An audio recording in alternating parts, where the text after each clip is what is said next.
네, 성경 말씀 읽겠습니다. 빌립보서 2장 12절.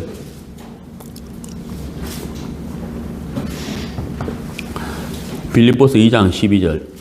그러므로 나의 사랑하는 자들아 너희가 나 있을 때뿐 아니라 더욱 지금 나 없을 때에도 항상 복종하여 두렵고 떨림으로 너희 구원을 이루라. 한 절만 읽었습니다. 오늘은 한 구절이니까 주제는 딱 나와 있죠. 두렵고 떨림으로 너희 구원을 이루라.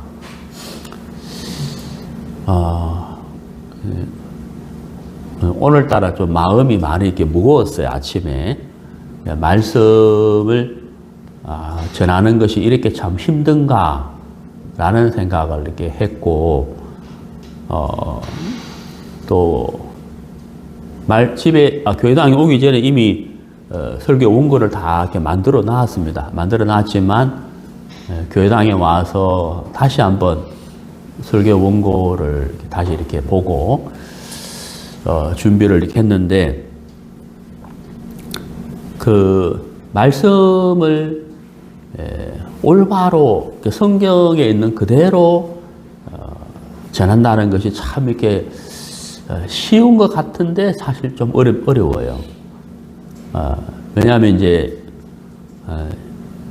우리는 이제 한글을 쓰잖아요. 이게 성경 원문은 없고, 원문이 있다 해도 사실 문제죠. 왜냐하면 저는 히브리어 헬라를 모르기 때문에. 그래서 이제 이게 개혁 개정, 이 한글로 보다 보면서 이게 좀 오해할 수도 있는 구절이 사실 여러 군데가 있어요.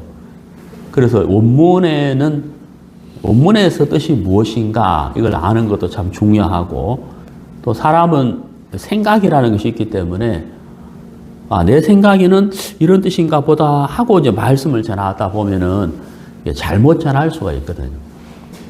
근데 말씀을 잘못 전하면 듣는 사람들은 그렇게 알기 때문에 잘못 배우게 되죠.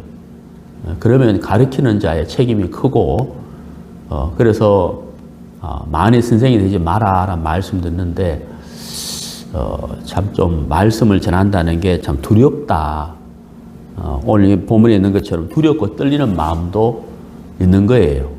그래서 몇 번 확인하고 또 공부를 하고 이제 오늘 아침 이 자리에 앉았습니다.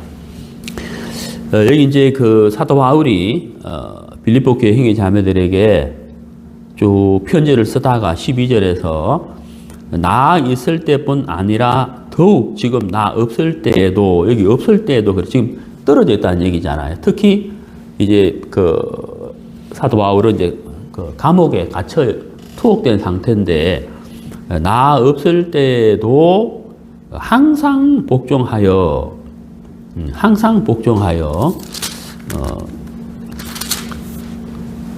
두렵고 떨림으로 너희 구원을 이루라고 했는데요. 여기 이제 오해할 수 있는, 그 잘못 생각할 수 있는 성경 구절이 바로 구원을 이루라입니다.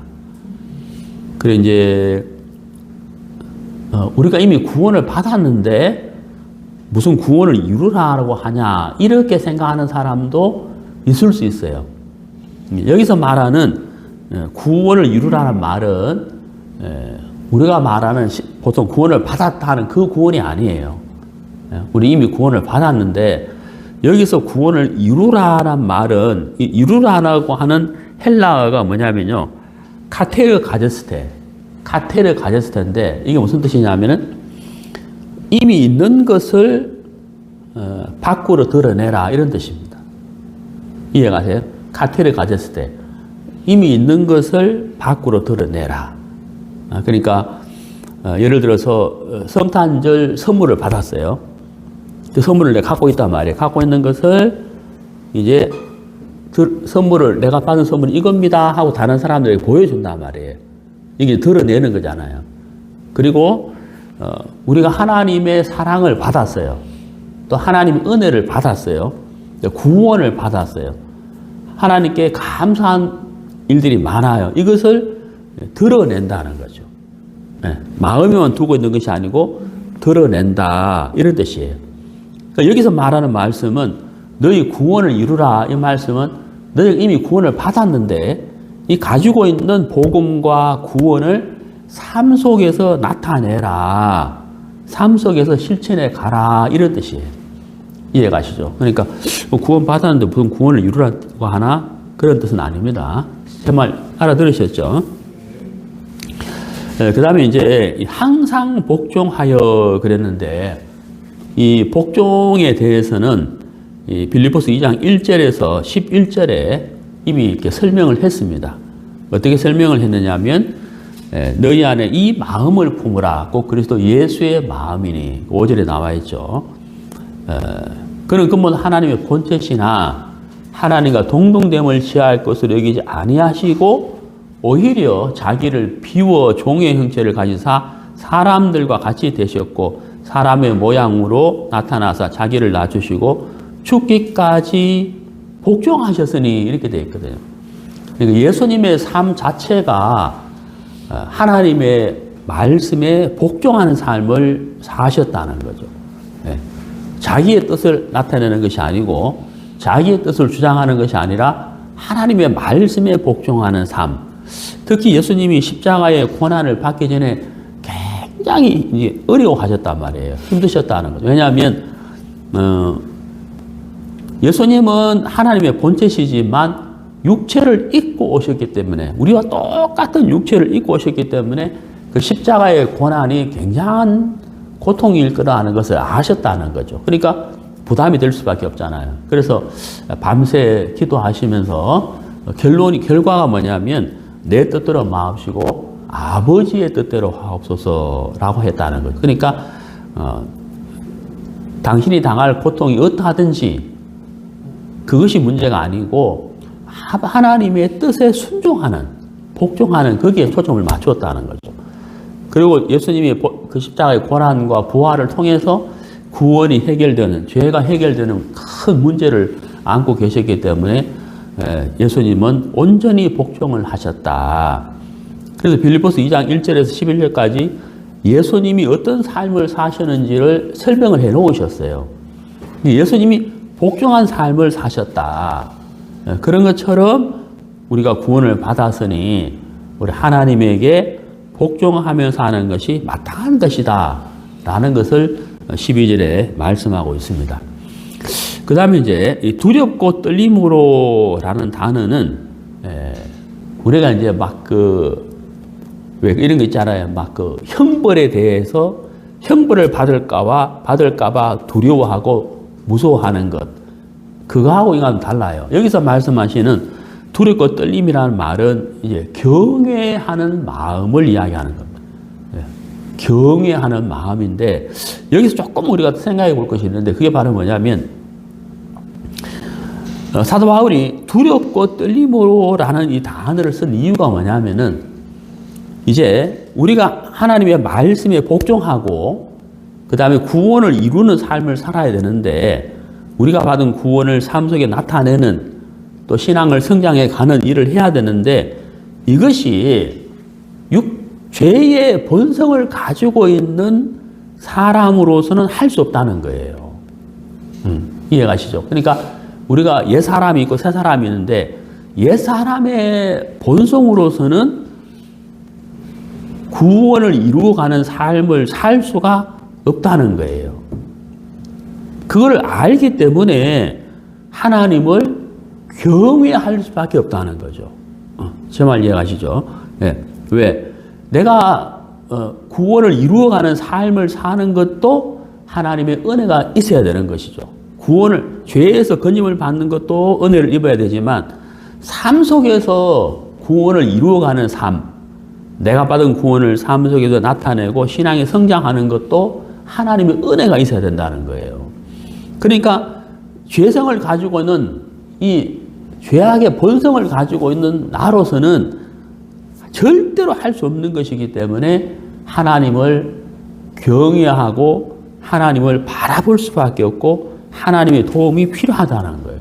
그래서 두렵고 떨림으로 라는 단어를 썼다는 거죠. 하나님을 경외할 수밖에 없다. 하나님의 도움을 바라볼 수밖에 없다고 하는 거예요. 그래서 두렵고 떨림이라는 단어를 썼다는 거죠. 자, 내용 파악 되셨죠? 우리가 시편 121편 1절, 2절 잘하는 말씀인데 거기에 보면은 내가 산을 향하여 눈을 들리라 나의 도움이 어디서 올꼬. 저는 이제 개혁 한글을 오랫동안 봤기 때문에 개혁 한글에 익숙해져 있으니까 올꼬 하는데 개혁 개정에는 올까라고 되어 있어요. 우리가 보고 있는 개혁 개정에는 나의 도움이 어디서 올까. 개혁 한글에는 올꼬 이래 되는데 저는 개혁 한글로 외운 거라서 이제 이렇게 습성이 되어 있는데요. 아무튼 나의 도움이 어디서 올까? 응? 어디서 올꼬? 그 다음에 뭐라 되어 있어요? 천지를 지으신 여호와께서로다. 나의 도움이 어디서 오겠느냐? 천지를 지으신 여호와께서로다. 그러니까 하나님이 아니면 안 된다는 것을 알기에 시편 기자가 이 시를 쓴 거예요. 나의 도움이 어디서 올꼬. 내가 산을 향하여 눈을 들리라. 산을 보는 게 목적이 아니잖아요. 바라본다는 거죠. 산을 보는 게 목적이 아니고 산을 바라본다는 것은 이 산을 지으신 분도 하나님이시고 천지를 지으신 분도 하나님인데 나의 도움이 어디서 올까? 천지를 지으신 여호와께서로다. 그 하나님을 경외하는 것이잖아요. 경외하는 것. 그러니까 두렵고 떨림으로 하는 말은 바로 그거거든요. 정말 내 이 죄악의 본성을 가진 나로서는 절대 신앙을 할 수가 없다. 구원을 이루는 삶을 나는 살 수 없다. 우리가 로마서 7장 공부를 이렇게 했지 않습니까? 또 제가 자주 말씀드렸는데 그 로마 7장에 사도 바울이 막 그 갈등하는 그 자기 마음을 표현했잖아요. 그러니까 그 로마서가 사도 바울이 구원받은 지가 정확히 기억이 안 나요. 그때 제가 뭐라 했지? 24년인가? 14년인가? 하여튼 이렇게 구원받고 나서 세월이 꽤 흐른 다음에 기록한 말씀이에요. 그러니까 신앙이 성장한 상태라는 얘기죠. 그럼에도 불구하고 사도 바울도 역시 우리처럼 이 죄악의 본성과 성령이 주시는 마음에 갈등이 있었다는 거죠. 오라 나는 공간 사람이로다 했다는 거예요. 그러니까 아무리 신령한 사람이라 할지라도 죄악의 본성을 갖고 있는 이상 여기서 올라오는 육신의 소욕과 성령의 소욕은 부딪힐 수밖에 없는 늘 전쟁이 있는 마음의 갈등이 있는 상태라는 거죠. 그러니까 두렵고 떨린다는 것을 쓸 수밖에 없는 이유도 그와 마찬가지라는 거죠. 그래서 저도 좀 전에도 말씀드렸지만 참 설교를 하는데 정말 이 성경 말씀을 사사로이 푼다면 이건 하나님 앞에 큰 죄가 되는 거죠. 말씀을 잘못 가르치는 것이 돼요. 그래서 정말 하나님이 주시는 마음을 따라서 성경을 잘 풀어서 설교하는 것이 정말 저한테는 참 중요한 것이죠. 저한테는 그런 의무가 있는 거거든요. 그래서 저도 두렵고 떨린다는 거죠. 오늘 이제 제가 말씀드리고 싶은 주 내용은 구원을 이루라인데 이 부분을 좀 생각해 보도록 하겠습니다. 좀 전에도 말씀드렸죠. 이 구원을 이루라는 것은 받은 구원, 내가 받은 구원을 삶 속에서 드러내라, 나타내라 하는 뜻이 있고, 그 다음에 신앙의 성장이 되어야 한다, 자라가야 된다, 믿음의 분량까지 자라가야 된다 하는 뜻도 여기 이제 포함되어 있는 것입니다. 자, 이제 중요한 것은 뭐냐면 너희 구원을 이루라고 하니까 이걸 우리가 잘못 오해해서 구원을 이루는 주체가 마치 나인 것처럼 생각할 수가 있어요. 예를 들어서 우리가 얘야 너 거기 창문 좀 열어줄래? 너 청소 좀 해라. 이러면 청소하는 주체가 애기잖아요. 내가 시키는 사람은 주체잖아요. 그럼 너희 구원을 이루라고 했기 때문에 구원을 이루어가는 이 주체가 마치 나인 것처럼 생각이 되는데 사실은 그게 아닙니다. 사실은 그게 아닌데 구원을 이루어가는 주체는 내가 아니고 우리 안에 살아계신 예수님이에요. 그리고 이것도 또 잘못 오해하면 그럼 나는 아무것도 할 것이 없다는 말인가? 그건 아닙니다. 잘 들어보세요. 그건 아니에요. 제가 말씀드리는 것은 모든 신앙의 원동력은 바로 우리 안에 살아계신 예수님이라는 거죠. 우리가 주유소에 가서 기름을 넣잖아요. 자동차가 아무리 좋아도 기름이 없으면 못 가잖아요. 기름을 넣었으면 차가 가는 게 아니죠. 기사가 운전하는 사람이 어때요? 시동을 걸어야 되잖아요. 그리고 운전을 해야 되잖아요. 운전하고 엑셀레터를 밟고 브레이크를 밟고 해야 되잖아요. 그런 것처럼 하나님이 우리 안에 살아계시고 하나님 우리에게 주신 은혜가 있고 감사가 있고 축복이 있고 말씀이 있고 많은 신령한 것들을 우리가 받았는데 우리가 하는 신앙의 원동력은 바로 하나님으로부터 온 것이에요. 한마디로 말하면 은혜고 그 다음에 그 은혜에 감사해서 하는 내가 받은 은혜에 감사하는 것 이게 바로 하나님에 대한 반응이라는 거죠. 반응. 예. 그러니까 시편 69편에 내가 노래로 하나님을 찬양하고 감사로 하나님을 위대하시다 하리니 이는 소 곧 뿔과 굽이 있는 황소를 드림보다 여호와께서 기뻐하시는 것이니라 이렇게 되어 있잖아요. 그러니까 내가 받은 은혜에 반응하는 것이 바로 감사라는 거예요. 감사. 그러니까 우리가 이제 어떤 사람에게 선물을 드리는 것도 내가 받은 은혜가 있기 때문에 선물을 드리는 거잖아요. 그러니까 이 반응하는 거거든요. 신앙이 그러하다 이 말입니다. 내가 받은 은혜에 반응하는 것이 바로 감사다. 그 감사를 우리의 몸을 통해서 하나님께 드리는 것이고 그 다음에 우리는 하나님부터 받은 사명이 있어요. 사명. 복음 전도의 사명이 있고 그 다음에 그리스도인으로서 봉사해야 할 의무가 있는 거거든요. 그래서 우리가 그런 것들을 삶 속에서 나타내 가는 것이 바로 구원을 이루는 것이다 하는 것입니다. 근데 그 원동력은 바로 주체는 내가 아니라 내가 받은 은혜다. 이것이 원동력이다. 예수님으로 말미암아 하는 것이다 하는 것을 말씀드리고 그렇다고 해서 나는 아무것도 하는 것이 없다 이렇게 말하면 안 돼요. 그 힘을 받아서 하는 거거든요. 그러니까 하나님 주신 의, 하나님 주신 은혜를 힘입어서 우리가 믿음으로 달려가는 것, 삶 속에서 드러내는 것이다. 이것입니다. 그래서 그러면 정리를 하나 해보면 너희 구원을 이루라. 이 삶 속에서 이루어 가기 위해서 가장 중요한 것은 바로 뭐냐면 내가 하나님께 받은 은혜를 깊이 생각하고 말씀을 묵상하면서 거기 힘을 받는 거예요. 이게 중요하거든요. 좀 예를 들어 보겠습니다. 우리 누가복음 19장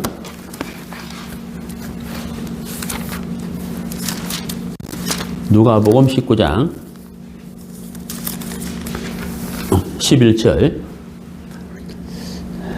그들이 이 말씀을 듣고 있을 때에 비유를 더하여 말씀하신 이는 자기가 예루살렘에 가까이 오셨고 그들은 하나님의 나라가 당장에 나타날 줄로 생각함이더라. 이르시되 어떤 귀인이 왕위를 받아가지고 오려고 먼 나라로 갈 때에 여기서 이 귀인은 이 비유인데요. 바로 예수님을 말씀하시죠. 예수님이 이 땅에 오셨는데 왕위를 받아가지고 오려고 먼 나라로 갔다. 우리 예수님 십자가의 고난과 고난을 받으시고 부활하셔서 이제 하나님 보좌 우편에 계시잖아요. 그분이 다시 오신단 말이에요. 그걸 비유로 말씀하신 거예요. 비유. 자, 13절. 그 종 열을 불러 은화 열 문화를 주며 이르되 여기 문화는 이제 화폐 단위인데 이 당시에 노동자가 100일 동안 일한 것의 값이에요. 한 문화. 100일 동안 일한 것의 값이거든요. 열 문화를 주며 이르되 그러니까 10명을 불러가 10문화를 줬다는 말은 한 사람이 한 문화를 줬다는 거예요. 내가 돌아올 때까지 자 여기 중요한 게요. 돌아올 때까지예요. 그러니까 주인은 반드시 돌아온다는 거예요. 반드시 돌아온다는 거예요. 돌아올 때까지 장사해라. 이 한 문화를 가지고 그러고는 주인이 떠났다는 거죠. 14절에 그런데 그 백성이 그를 미워하여 사자를 뒤로 보내어 이르되 우리는 이 사람이 우리의 왕됨을 원하지 아니한다 하였더라. 15절 귀인이 왕위를 받아가지고 돌아와서 여기 돌아왔단 말이에요. 이 말은 뭐예요? 우리 예수님이 다시 오신다는 이야기거든요. 은하를 준 종들이 그 다음 잘 보세요. 각각 어떻게 장사하였는지를 알고자 하여 자 각각 어떻게 장사하였는지를 알고자 하여, 그 밑줄 꺼보세요. 예, 표시해 보세요. 이게 중요한 거예요. 각각 어떻게 장사하였는지를 알고자 하여, 여기 알고자 했다. 알고자. 주인은 알고 싶다는 거죠.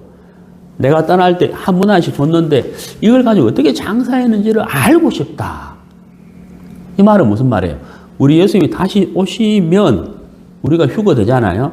들림 받아서 우리 주님이 우리에게 알고 싶어 할 거라는 거죠. 그게 뭐겠어요? 우리에게 맡기신 사명, 우리의 의무, 우리가 받은 것들을 가지고 어떻게 삶을 살았는지를 알고 싶다는 거예요. 정말 이해가시죠? 그러니까 우리가 받은 것, 우리는 한 문화를 받은 게 아니고 우리가 하나님께 받은 게 있죠. 구원, 예, 그 다음에 하나님의 많은 은혜들, 그 다음에 시간, 그 다음에 육체, 그 다음에 뭐 물질, 뭐 여러 가지를 받았잖아요. 이 받은 것을 가지고 어떤 삶을 살았는지를 알고 싶어 한다. 이게 이런 뜻이라는 거죠. 자, 근데 보세요. 16절에 그 첫째가 나와 이르되 주인이여 당신이 한 문화로 열 문화를 남겼나이다. 그랬단 말이에요. 주인이 이르되 잘하였다. 착한 종아 네가 지극히 작은 것에 충성하였으니 열 꼬울 건세를 차지하라. 자, 이제 우리가 이제 휴거가, 우리 예수님 다시 오시고 우리가 휴거가 되고, 근데 어린 양의 혼인 잔치를 통해서 어린 양의 혼인 잔치가 끝나면 이 땅에 내려와서 천년 왕국에서 살게 되는데, 이때 우리가 이제 고을을 차지한다는 거죠. 기업을 차지하는 거예요. 이게 여기서는 고을이라 했거든요. 그러니까 우리의 상급에 따라서 우리에게 이제 이 아파트로 만 분양을 할 거 아니에요. 이렇게 준다는 거죠. 이만큼 차지해라, 뭐 이렇게 준다는, 상급을 준다는, 상급을 받잖아요. 그러니까 이제 그런 뜻이라는 거죠. 자, 그럼 여기서 중요한 게 뭐냐면, 첫째는 열 문화를 남겼거든요. 그 다음에 18절에는 둘째는 5문화를 남겼어요. 5문화. 예. 그러면 5골을 차지해라. 그래서. 근데 20절에는 이 사람 안 남겼어요. 왜 안 남겼느냐? 수건에 싸두었다. 그랬거든. 장사를 안 했다는 거예요. 자, 그럼 여기서 우리가 좀 생각해 볼 것이 있는데, 한 문화를 가지고 열 문화를 남긴 사람이 있고, 한 문화를 가지고 5문화를 남긴 사람이 있는데, 이 사람들이 장사를 잘해서 열 문화를 남긴 사람, 5문화를 남긴 사람은 이 차이는 있는데, 어쨌든 한 문화를 가지고 장사를 했다는 거예요. 남겼다는 거예요. 그러면은, 이제 이 한 문화를 받을 때의 이 마음이 중요한데, 한 문화를 주인으로부터 받을 때, 이거 참 주인님께서, 아이고, 장사하라고 한 문화를 나한테 주셨네. 아이고, 참 감사하다. 나한테 한 문화를 주시다니. 그럼 내가 이걸로 장사를 해봐야지 하는 이 마음이 있고, 하나는 또 다른 마음은, 주려면 열 문화나 주지, 한 문화가 뭐야? 내가 이거 가지고 뭔 장사를 하겠어? 이렇게 생각하는 사람도 있고, 또 한 사람은 이렇게 생각할 수도 있겠죠. 나는 장사할 줄 몰라. 이런 사람도 있고, 또 한 사람은 한 문화 자체를 가볍게 여긴다는 거예요. 천하게 여긴다는 거죠. 이 한 문화를. 그래, 이거 가지고 뭐 이게 뭔데? 이렇게 생각할 수도 있다는 거예요. 그러면은 장사하려고 하는 힘이 안 나죠. 장사 안 하죠. 안 하게 된다는 거예요. 그런 것처럼 이제 우리가 이제 받은 것이 있다는 거죠. 복음을 받았고, 하나님의 사랑을 받았고, 구원을 받았고, 또 이렇게 성경 66권도 우리가 받았고, 받은 은혜가 많죠. 또 시간. 하나님 우리에게 시간을 주었다는 거죠. 또 물질도 주었고. 그럼 이제 내가 이걸 가지고 이제 어떻게 삶을 사느냐를 하나님이 보신다, 예수님이 보신다는 거죠. 어떻게 살고 있느냐. 그게 이제 이 누가복음 19장과 말하면, 표현으로 말하자면 장사하는 것이고, 우리 삶을 이야기하는 것이고, 오늘 빌립보서 2장의 본문으로 말하자면은 구원을 이루는 것이라는 거죠. 이 삶 속에 어떻게 살아가느냐 하는 것이라는 거죠. 그래서 우리가 이제 생각해 보면 우리가 하나님으로부터 받은 게 참 많잖아요. 당연히 우리 마음속에 생기는 마음은 뭐예요? 감사죠. 당연히 감사가 생기잖아요. 참 고맙잖아요. 야, 하나님께서 내게 참 구원을 주셨구나. 참 감사하다. 네? 복음을 주셨구나. 이 세상 어느 곳 어떤 사람 누구도 가질 수 없는 이 귀한 구원을 내게 주셨구나. 참 감사하다. 그리고 이 복음을 전하라고 하는 사명을 주셨다. 하나님이 내게 복음을 전할 사명을 맡기셨구나. 또 감사. 예. 그리고 이제 66권의 성경을 읽을 수 있는, 읽으면 깨달을 수 있는 성령님을 주셨다. 이것도 감사. 66권의 성경을 가진 것도 이것도 감사. 그리고 우리가 이제 아까 말씀드렸지만 우리 성탄절 예배 때 하나교회 연합으로 예배를 드릴 수 있었다. 이것도 참 감사한 것. 예. 그러니까 우리가 막 감사한 게 참 많다는 거죠. 그래서 우리가 이제 이 감사의 그 사랑에 우리가 젖어 있으면 우리가 어때요? 그것이 힘이 되어서 주유소에서 기름을 넣고 운전을 해가는 것처럼 우리가 받은 이 은혜가 감사해서 이게 힘이 돼가지고 우리가 삶 속에서 살아가잖아요. 구원을 이루는 삶을 살아간다는 거죠. 그런데 이제 문제는 또 마귀가 가만히 있지 않죠. 마귀는 육신의 소욕을 일으켜서 육의 것을 기이하게 보이게 한다. 마치 아담과 하와가 마귀에게 속아서 하와가 선악을 알게 하는 실과를 봤을 때 정말 그 실과가 먹음직스럽고 보암직하게 보이게 했잖아요. 그런 것처럼 우리가 세상이 더 귀하게 보이고 세상이 더 아름답게 보이고 육신의 소욕을 따라가는 것이 막 더 나를 위한 것처럼 사단이 우리 마음에 그런 마음을 넣어주어서 우리가 육신의 소욕 속에 빠지게 되면 누가복음 19장에 있는 한 문화가 이거 한 문화 가지고 이 한 문화가 뭔데 값어치 없어 보이는 것처럼 복음도 가볍게 가치 없는 것처럼 복음을 귀하게 여기지 않는 마음이 우리 구원받는 그리스도인의 마음에 들 수가 있다는 거예요. 들 수가 있다는 거예요. 제가 알고 있는 어떤 자매님이 한 분 있어요. 이 자매님이 어디서 사냐면 양산에 살거든요. 양산에 저도 몇 번 가본 적 있는데 부산 옆에 있어요. 양산. 이 자매님이 다니는 교회가 어디냐면 대전에 있어요. 대전. 제가 옛날에 사역했던 대전 그 동네인데 이 자매님이 1월 날 대전교회 가는데 자기 집에 땡 출발해가 교회당에 도착하는 데가 4시간 걸린다. 예배 마치고 집에 가면 또 4시간 걸리는 거예요. 그럼 하루에 몇 시간 걸려요? 하루가 아니고 주일날 교회로 8시간 걸리는 거예요. 8시간. 그리고 그 사역하시는 김 목사님이 8시간. 승용차 없어요. 승용차. 양산에서 버스 타고 기차역에 가서 기차를 타고 대전역에 가서 대전 내려서 버스 타고 교회를 가는 거죠. 그러니까 4시간, 8시간을 걸려서 가는 거예요. 그것도 매주. 매주 가네, 매주. 그래, 김 목사님 제보고, 나는 그래 뭐한다. 내가 그 자매라면 나는 그래 뭐한다. 한 달에 한 번쯤 갈게라는. 근데 매주 그렇게 한다는 거예요. 근데 여러분, 요번에 어때요? 집에 앉아가 뭐 보면 돼요? 스마트폰 보면 되잖아요. 스마트폰. 라이브 중요하니까. 그렇잖아요. 내 같으면 그래요. 내 같으면 나도 안 가겠어요. 왕복 8시간 걸려가지고. 그 집에서 몇 시에 나서야 된다는 얘기예요. 10시 반까지 가야 되니까.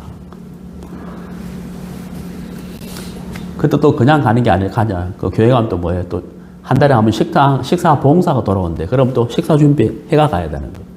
보통 일이 아니잖아요. 그래, 그 자매님이, 그렇게 할 수 있는 그 힘이 뭘까? 열심히 있는 것은 말할 것도 없지만, 받은 사랑이 있을 거 아니에요. 받은 사랑. 받은 사랑. 구원. 그리고 말씀을 사모하는 마음. 참 귀하잖아요. 우리가요,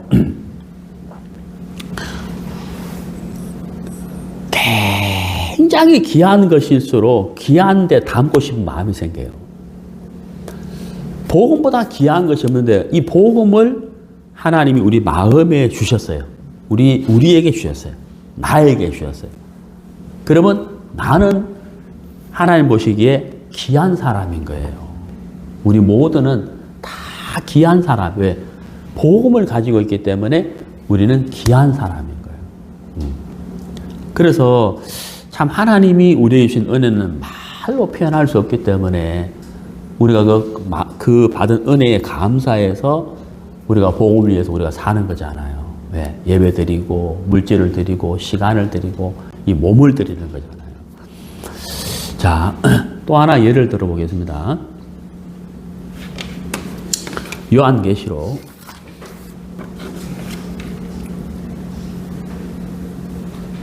19장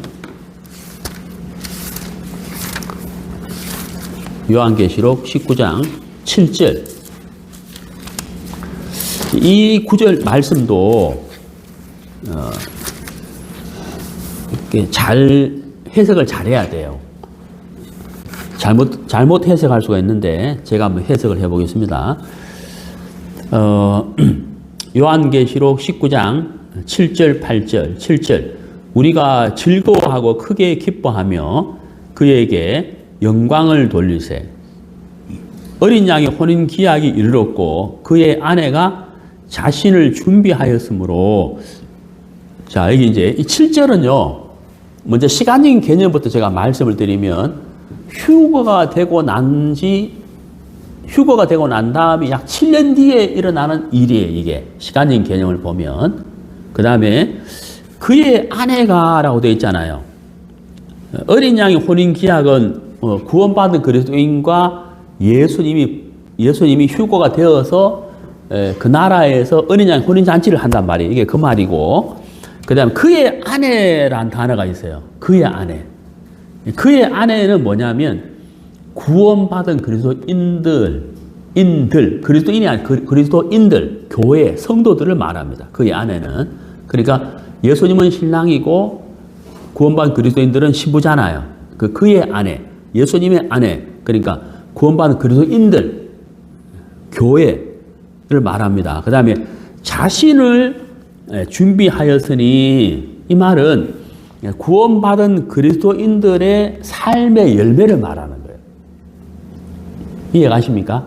삶의 열매들 자신을 준비하였으므로 그러니까 구원받은 그리스도인들이 자신을 준비하였다. 그러니까 구원받고 나서 삶 속에서 삶의 열매들을 말하는 겁니다. 자, 그러면 이제 8절 가기 전에 7절을 먼저 설명을 해보면 준비하였다. 준비란 단어가 나오잖아요. 자신을 준비하였다. 예수님 앞에 설 것을 생각하고 그리스도의 심판대 앞에 설 것을 생각해서 삶 속에서 이 땅에 있는 동안에 구원을 이루어가는 삶을 살았다는 거죠. 자신을 준비했다는 것. 정말 이해가세요? 자신을 준비했다. 그러면 이제 여기 준비를 할 수 있었던 이유가 뭐냐는 거예요. 준비를 할 수 있었던 이유는 뭐냐면 제가 조금 전에 말씀드렸잖아요. 받은 은혜가 컸기 때문이다 이 말이에요. 그 은혜에 감사해서 받은 은혜에 감사해서 반응을 했다는 거예요. 그게 준비했다는 거죠. 주님 앞에 설 것을 준비했다는 거죠. 복음 위에 살고 기도하고 주님을 찬양하고 섬기고 봉사하고 사명을 다하고 그 삶을 살았다는 거예요. 그게 준비했다는 거거든요. 이해가세요? 그의 아내가 자신을 준비하였으므로 8절 그에게 빛나고 깨끗한 세마포 옷을 입도록 허락하셨으니 이게 이제 상급을 주는 거잖아요. 준비했으니까. 근데 중요한 게 뭐냐면 열어보세요. 8절에 입도록 허락하셨으니 이렇게 돼 있잖아요. 이게 무슨 말이에요? 무슨 뜻이에요? 허락하셨다는 말은 은혜로 되어진 것이다 이 말이에요. 성도들이 그의 아내가 자신을 위해 준비한 그 모든 것들이 하나님의 은혜로 된 것이다. 그래서 허락하셨다로 표현한 거라는 거죠. 허락하셨다는. 그러니까 빛나고 깨끗한 세마포 옷을 입도록 허락하셨다. 이것을 줄 수 있는 권한은 하나님께 있다는 것이고 상급을 주시는 분도 하나님이라는 것이고 준비할 수 있도록 은혜를 베푸신 것도 하나님이라는 거죠. 하나님 은혜라는 이해가시죠? 예. 입도록 허락하셨으니 이 세마포 옷은 성도들의 옳은 행실이로다 그랬다는 거예요. 성도들의 옳은 행실이다 그랬잖아요. 옳은 행실. 여기서 말하는 옳은 행실이 바로 뭐겠어요? 오늘 읽은 본문 빌립보서 2장 12절 너희 구원을 이루라. 삶 속에서 구원을 이루어간 내가 받은 은혜, 내가 받은 복음, 내가 받은 구원을 삶 속에서 나타낸 것 그것이 바로 뭐예요? 성도들의 옳은 행실이다. 상급이라 이 말이거든요. 예, 이해가시죠? 제가 조금 전에 그 누가복음의 한문화 말씀을 드렸는데 한문화는 노동자의 그 당시에 그 백일품사시라 그랬잖아요. 큰 돈은 아니죠.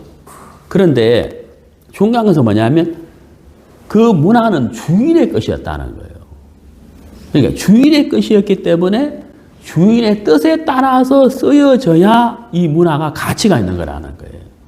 근데 받은 사람이 자기의 생각대로 이 돈을 관리하면 안 되겠죠. 그러니까 주인의 뜻에 따라서 돈이 쓰여진다는 거예요.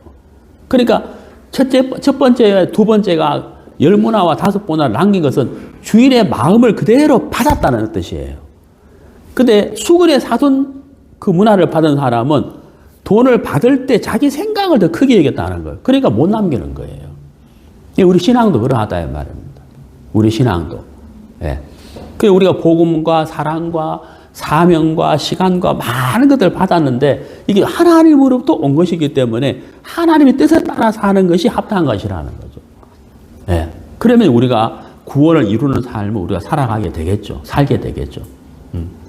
예.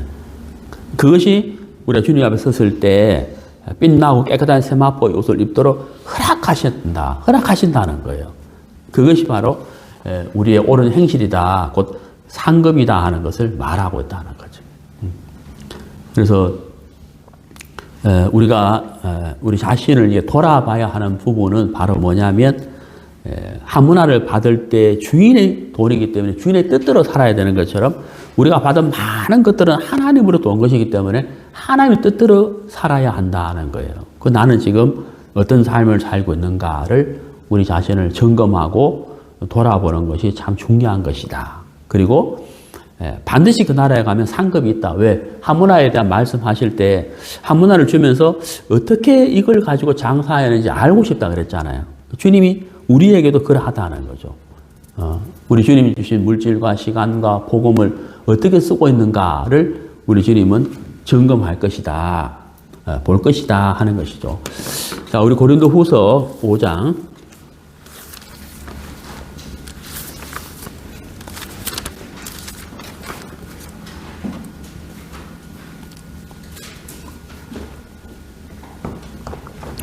고린도후서 5장 10절 이는 우리가 다 반드시 그리스도의 심판대 앞에 나타나게 되어 각각 선악간에 그 몸으로 행한 것을 따라 받으려 함이라. 여기 그리스도의 심판대가 있잖아요. 그리스도의 심판대. 이제 하나님의 모든 민족을 모아서 하나님이 심판하시는 것하고 그리스도의 심판대하고는 차이가 있습니다. 그리스도의 심판 때는 구원받은 그리스도인들이 심판을 받는 것을 말하는 것이지 구원 안 받은 사람은 여기 해당이 안 되고 모든 민족을 모아놓고 하나님 심판하신다는 것은 구원받은 그리스도인은 해당이 안 되고 구원 안 받은 사람이 심판을 받는 것을 말하는 것이죠. 우리가 정죄는 없지만 심판은 있다는 것을 우리가 반드시 알아야 돼요. 꼭 알아야 된다는 거예요. 우리가 그리스도의 심판대 앞에 선다는 거죠. 여기 10절에 보면 몸으로 행한 것을 따라 이렇게 되어 있습니다. 몸으로 행한 것. 몸으로 행한 것에 따라서 이제 상급이 있다 이 말이거든. 마음이 아니고 몸이라는 거죠. 몸. 그래서 고린도전서 6장 20절에도 보면 너희 몸으로 하나님께 영광을 돌리라 그랬잖아. 그러니까 우리가 봉사하는 것도 몸으로 하는 것이고 복음 전하는 것도 몸으로 하는 것이고 그렇잖아요. 그러니까 우리 몸을 하나님께 의의 병기로서의 사는 삶을 말씀하고 있다. 우리 빌립보서 3장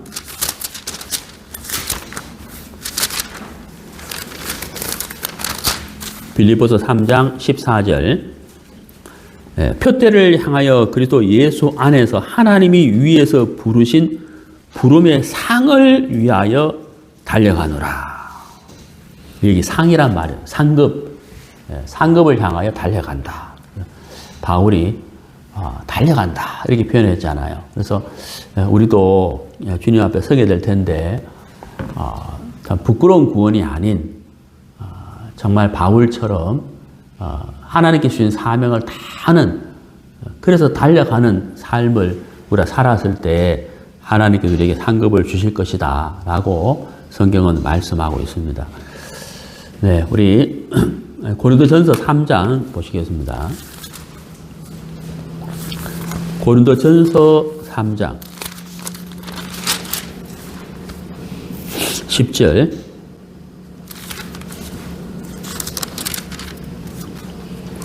내게 주신 하나님의 은혜를 따라 내가 지혜로운 건축자와 같이 틀을 닦아두매 다른 이가 그 위에 세우나 그러나 각각 어떻게 그 위에 세울까를 조심할지니라 그랬거든요. 자, 이 터는 바로 예수님을 말해요. 예수님. 우리 건축할 때 이제 그 지하를 땅을 파고 이제 레미콘을 부어가지고 기초를 단단하게 하잖아요. 우리 여기서 말하는 터는 복음이거든. 예수 그리스도. 반석 대신 예수님. 반석 위에 집을 건축하는데 이제 건축을 해야 되는데 여기 이제 10절에 지혜로운 건축자라는 표현이 있어요. 지혜로운 건축자. 지혜로운 건축자가 있다는 말은 미련한 건축자도 있을 거 아니에요. 그럼 지혜로운 건축자. 그러면 이 지혜로운 건축자는 어떻게 건축을 하느냐? 그 10절에 다른 이가 그 위에 세우나 그러나 각각 어떻게 그 위에 세울까를 조심할지니라 이렇게 말씀하셨거든요. 어떻게 건축할 것이냐? 터 위에다 어떻게 건축할 것인가 조심할지니라 이렇게 돼 있다는 거죠. 야, 이거 좀 생각해 봐야 되는 거잖아요. 여러분 제가 이렇게 말씀을 전하잖아요. 지금 말씀 전하고 있고 또 개인적으로 복음을 전하기도 하고 또 이번 1월 9일 휴양회 때 제가 복음반을 한다는 거예요. 그런데 예를 들어서 복음을 전했는데 누가 구원을 받았다. 그러면 이건 내가 한 건 아니죠. 제가 한 거는 뭐예요? 그냥 복음을 말씀을 전한 것이지 그 사람이 구원을 받는다면 그 사람을 구원하시는 분은 하나님인 거예요. 그러면 보세요. 그 위로 올라가 보세요. 7절에 심는 이나 물 주는 이는 그 다음 뭐라 되어 있습니까? 아무것도 아니다 그랬잖아요.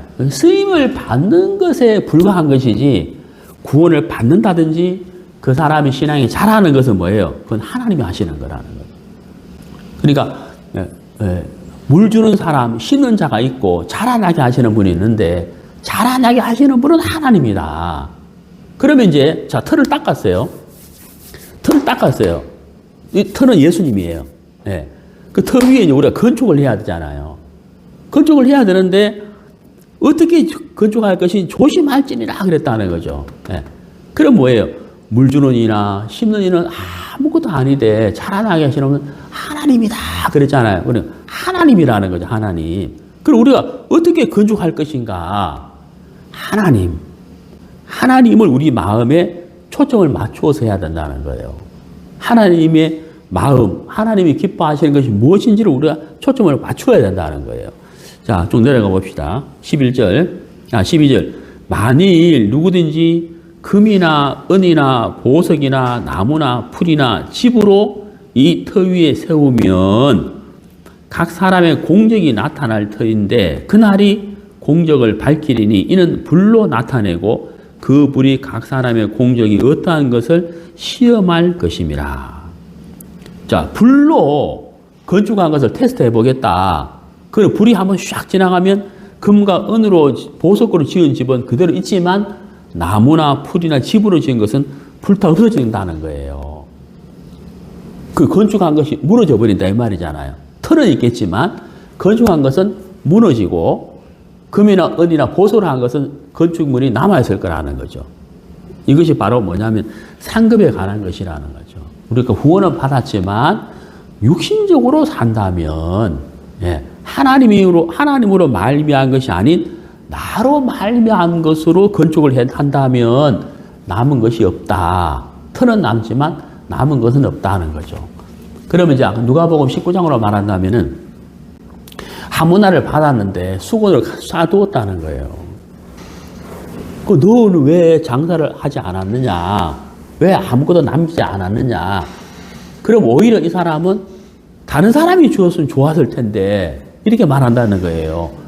그러니까 우리가 하나님으로부터 받은 게 진짜 많은데 건축을 하는 것이나 장사를 하는 것이나 이게 표현만 다를 뿐이지 오늘 이건 본문 말씀처럼 너희 구원을 이루어가는 삶을 나타내는 것이라는 거죠.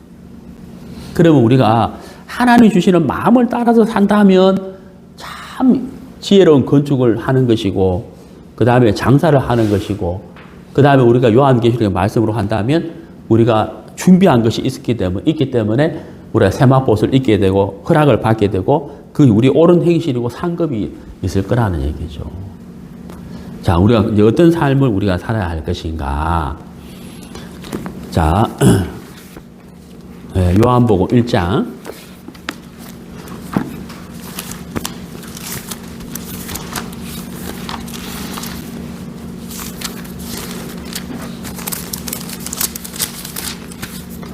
요한복음 1장 16절, 17절.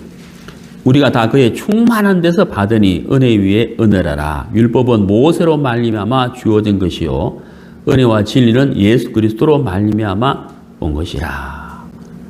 자, 은혜 위에 은혜라라.